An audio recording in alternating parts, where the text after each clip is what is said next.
भक्तों, अगर मैं आपसे कहूं कि एक गरीबी मिटाने का बहुत ही सरल उपाय है, बस गांव की एक विधवा महिला से चुपके से एक चीज़ मांग लेना, तुम्हारी गरीबी हमेशा हमेशा के लिए खत्म हो जाएगी। अगर तुम ये काम करते हो तो तुमसे भगवान भी खुश होंगे।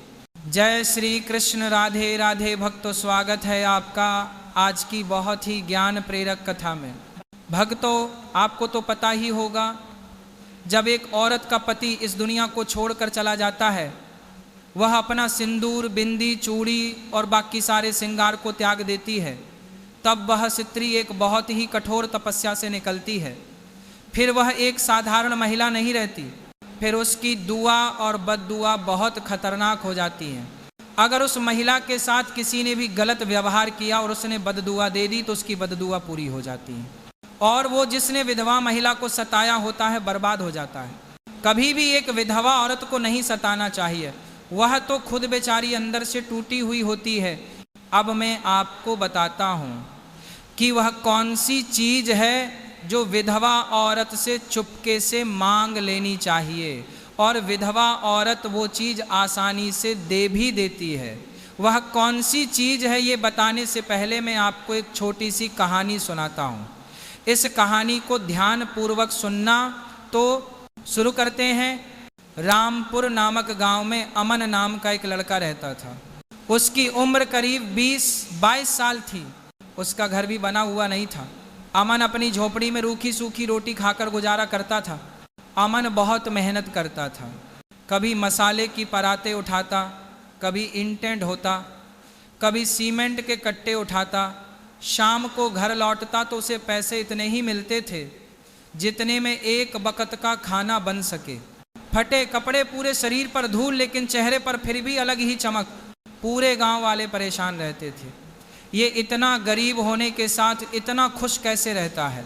भक्तों, अमन के अंदर सबसे अच्छी आदत ये थी, वो किसी का बुरा नहीं सोचता था। अमन बहुत ही नरम दिल का आदमी था और हर किसी के हर काम में मदद करता था। एक दिन की बात है, अमन के घर के पास में किराए पर एक विधवा महिला रहती थी जिसका नाम सरोज था। सरोज की नहीं कोई संतान थी, ना ही पति, वो बिल्कुल अकेली रहती थी। इस दुनिया में सरोज का कोई नहीं था। सरोज किराए के मकान में रहकर गुजारा कर रही थी। एक दिन अमन सुबह उठा और काम पे जाने के लिए तैयार हुआ। घर से बाहर निकला तो अमन की नज़र सरोज पर पड़ी। सरोज बहुत ही उदास बैठी थी। अमन ने पूछा, क्या हुआ काकी, आप आज इतनी परेशान क्यों हो, क्या हुआ? सरोज ने अमन को पूरी बात बताई। बेटा, 4 महीने हो गए हैं, मकान मालिक का किराया नहीं गया है। मकान मालिक ने कल को घर खाली करने को बोला है, नहीं तो किराया जमा करो, नहीं तो घर खाली कर दो। मेरे पास तो 1 भी रुपया नहीं है बेटा, ऐसे में कहाँ जाऊंगी, कहाँ रहूंगी? अमन बोला, आप टेंशन न लो, ऊपर वाला सब ठीक कर देगा, उस पर भरोसा रखो। कहकर अमन अपने काम पर चला गया। लेकिन अमन का काम करते करते उसी बात पर ध्यान जा रहा था, अगर वो विधवा महिला किराया नहीं दे पाई तो वो बेचारी कहाँ जाएगी? मेरे पास भी इतने पैसे नहीं हैं जो मैं उन्हें दे सकूं। शाम को अमन काम पे से घर वापस आया। उसने उस पड़ोसन विधवा महिला के लिए पैसों का जुगाड़ करने की सोची। उसकी नज़र अपनी झोपड़ी में रखी खराब टीवी पर गई जो काफ़ी वजन की थी। वो टीवी अमन के पापा की निशानी थी। अमन ने पक्का दिल करके उस टीवी को बेचने की सोची और अगले ही दिन उस खराब टीवी को और भी घर का सारा कबाड़ को बेचकर 4000 रुपये करके सरोज के पास गया। ये लो काकी, आप अपने मकान मालिक को किराया दे देना। सरोज की आंखों से आंसू निकल आए। वो कहने लगी, बेटा तू इतने पैसे मुझे क्यों दे रहा है? अमन ने एक ही बात बोली, आप अपना किराया जमा करो। इंसान के काम नहीं आएगा तो वो इंसान किस बात का? सरोज की आत्मा से अमन के लिए बहुत दुआ निकली। सरोज ने अपना हाथ अमन के सर पर रखकर दुआ दी, जा बेटा तेरा भला होगा। ऐसे ही दिन गुजरते गए। करीब 2 महीने बाद की बात है।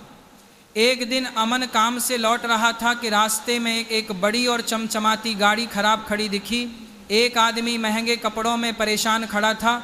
अमन ने पूछा तो पता चला कि उसे शहर में ज़रूरी मीटिंग के लिए पहुंचना है, लेकिन गाड़ी बीच रास्ते में बंद हो गई है। अमन ने गाड़ी का बोनट खोला। बचपन में उसने एक गैराज में काम किया था तो उसे थोड़ी बहुत समझ थी। उसने कुछ तार ठीक किए, पानी डाला और थोड़ी देर में गाड़ी स्टार्ट हो गई। वो आदमी बहुत खुश हुआ। उसने अपना नाम मल्होत्रा बताया और कहा कि वो शहर का बड़ा बिल्डर है। उसने अमन से पूछा कि वो क्या करता है। अमन ने सच सच बता दिया कि मजदूरी करता है। मल्होत्रा ने जेब से कार्ड निकाला और कहा कि कल मेरे ऑफिस आ जाना।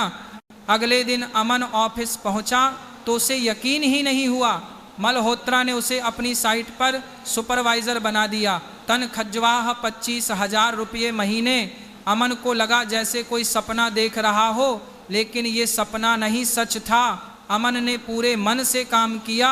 उसकी ईमानदारी और मेहनत देखकर कुछ ही महीनों में उसकी तनख्वाह बढ़ गई। समय बीतता गया। अमन ने पैसे बचाने शुरू किए। 1 साल में उसने एक छोटी सी दुकान खोल ली। 3 साल के अंदर उसका खुद का छोटा सा कंस्ट्रक्शन का काम हो गया। अब उसके पास गाड़ी थी, पक्का घर था, इज्जत थी, लेकिन वो बदला नहीं था।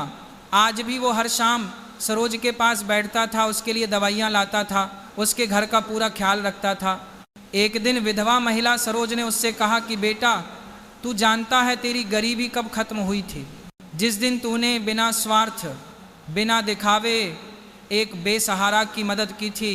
किसी विधवा की सच्चे दिल से की गई मदद की दुआ सीधे ऊपर तक पहुंचती है और वो दुआ कभी खाली नहीं जाती। अमन की आंखें भर आईं। उसने सरोज के पैर छुए और कहा कि काकी, मैंने तो बस इंसानियत निभाई थी, लेकिन आपकी दुआओं ने मेरी पूरी ज़िंदगी बदल दी। आज अमन के पास सब कुछ है, लेकिन वो आज भी चुपचाप मदद करता है, किसी को बताता नहीं, क्योंकि वो जानता है कि जिस दिन उसने सरोज की मदद की थी, उस दिन उसने सिर्फ पैसे नहीं दिए थे, उसने एक टूटे हुए इंसान को सहारा दिया था और उसी सहारे की दुआ ने उसकी किस्मत बदल दी थी। मित्रों, किसी विधवा महिला से कुछ मांगने की ज़रूरत नहीं होती। अगर सच में ज़िंदगी बदलनी है तो बस उसकी मदद करके उसकी दुआ ले लो। लेकिन याद रखना, दान दिखावे के लिए नहीं, चुपचाप किया जाता है। आज की वीडियो यहीं ख़त्म होती है। अगर आप हमारे इस चैनल पर नए हैं तो चैनल को सब्सक्राइब ज़रूर करना। धन्यवाद भक्तों।